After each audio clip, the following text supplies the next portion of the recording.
Hello everyone, welcome back to my channel. চলে এসেছি নতুন আরেকটা ভিডিওর সঙ্গে। আর তোমাদেরকে তো বলেইছিলাম যে আমি আমার ইউটিউবে পুরোপুরি ফুল ব্লগ দেবো সারাদিন কী করছি। দেখো, সকালবেলা ঘুম থেকে উঠে একটু জল খেয়ে নিলাম, তারপরে আমার এখানে অক্সিজেন প্ল্যান্টটাকে দেখছিলাম কত সুন্দর হয়েছে, একটু জল দিয়ে নিলাম। তারপরে দেখো, বিছানা কাঁথা গুছিয়ে আমার ব্যাগটা নিচে ছিল, ওটাকে একটু ড্রেসিং টেবিলের মাথার উপরে রেখে দিলাম। তারপরে এদিকে একটু নিজেকে দেখে নিলাম। তারপরে চলে এলাম আমার ফ্রিজটাতে না অনেকটাই বরফ জমে আছে, তাই আমি সুইচটা অফ করে দিয়েছি। বরফগুলো কিছুতেই গলছে না। আর এদিকে দেখো, অনেক কিছুই রেখেছিলাম, পুরো নোংরা হচ্ছিল। আর আমার ফ্রিজে সব কিছু খাবার দাবার সব শেষ হয়ে গেছে, জলজিরার প্যাকেটগুলোই শুধু পড়ে আছে, কিছু আনা হয়নি বাজার থেকে। আমার গলার অবস্থা না খুবই খারাপ, যত ঠান্ডা পড়ে আমার গলা কিন্তু ব্যথা করে। আর এইদিকে আগের দিন দেখেছো চিংড়ি মাছ নিয়ে এসেছিলাম বোন আর আমি মিলে, তো এই চিংড়ি মাছটা রান্না করে নিলাম। আর রান্না করতে করতে আমার ঘুম পেয়ে যাচ্ছিলো। তারপরে রান্নাবান্না করে আমি কী করলাম, খেতে বসে পড়েছি। আর এদিকে চিংড়ি মাছগুলো দেখো, পেটের মধ্যে বিশাল ডিম ভর্তি। তো এই চিংড়ি মাছগুলো আমার খেতে না খুব ভালো লাগছিলো। এইটাকে বলা কী বলা হয়, আমার দিদি বলেছিল এই চিংড়িটার নাম নাকি মোচা চিংড়ি। এটার মধ্যে সবসময় ডিম ভর্তি থাকে, আর এইরকম সাইজের হয়, ছোট্ট ছোট।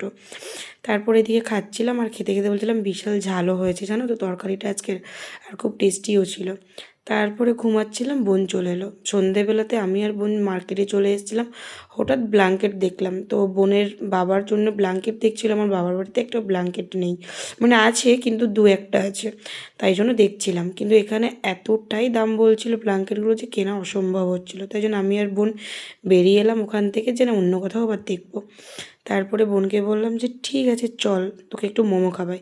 তাই জন্য বোন বললো মোমো খাবো। আর এখান থেকে এই হাজরামুড়ি দোকানটা থেকে মোমোটা না খুব টেস্টি, খুব টেস্টি।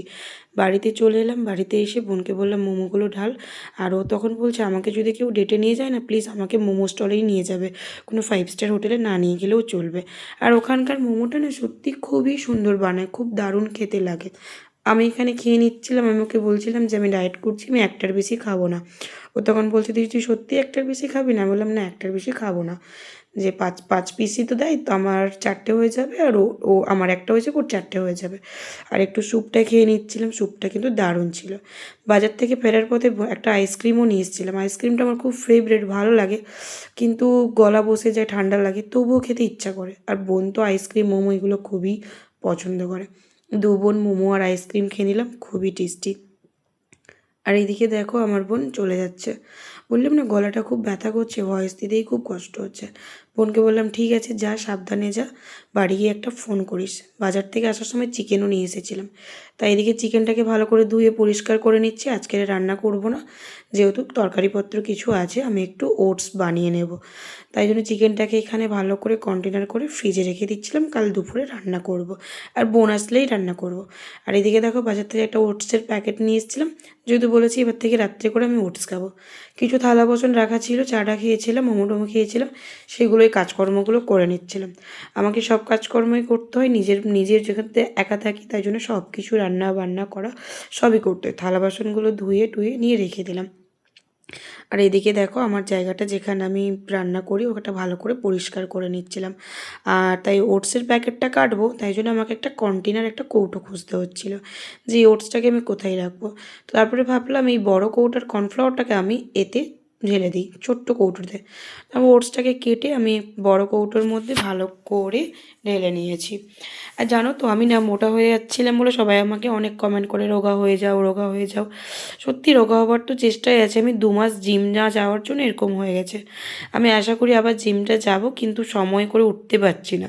যখনই জিম যাব, হয় আমি বোনকে বলি চল যাব, হয় ও যাবে, নয় আমি যাব না। যখনই যাবার কথা হয় কোনো না কোনো কাজ পড়ে যায়। যাই হোক, ঠিক ঠিক সময়ে কনফার্মভাবে টাইমে যাব, কনফার্ম করে যাব। আর এদিকে দেখো আমি ভালো করে ওটসটাকে ঢেলে নিয়েছি একটা কৌটোর মধ্যে।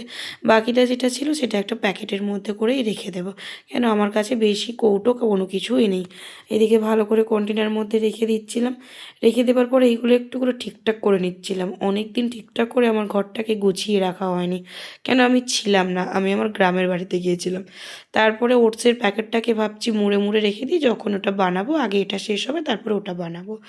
আর আমি ওখানে প্লাস্টিক একটা আনতে গেছিলাম। আমি কি করি জানো তো, বাজার থেকে যত ফ্রুটস মিষ্টির প্যাকেট যা কিছু আসে, অনেক প্লাস্টিক তো নিয়ে আসা হয়, ওই প্লাস্টিকগুলো না আমি সব গুছিয়ে রাখি ফ্রিজের মধ্যে।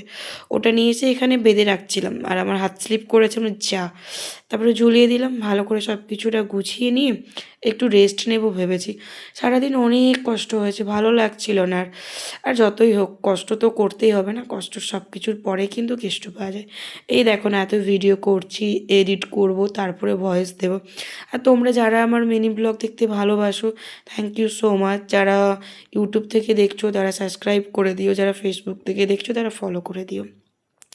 দেখো একটু গান টান শুনে তারপরে রাত্রে ডিনারের জন্য চলে এলাম। ওটস বানিয়ে নিচ্ছিলাম এখানে, ছোটো একটা কন্টেনারে করে ওটস বানিয়ে নিচ্ছিলাম, কেন বেশি ওটস খেতে পারবো না। আর কিছুটা সবজি তরকারি ছিল, ওটা দিয়েই খেয়ে নিচ্ছিলাম। যাই হোক, আজকের ভিডিওটা ভালো লাগলে লাইক কমেন্ট শেয়ার করে দেবেন। টাটা।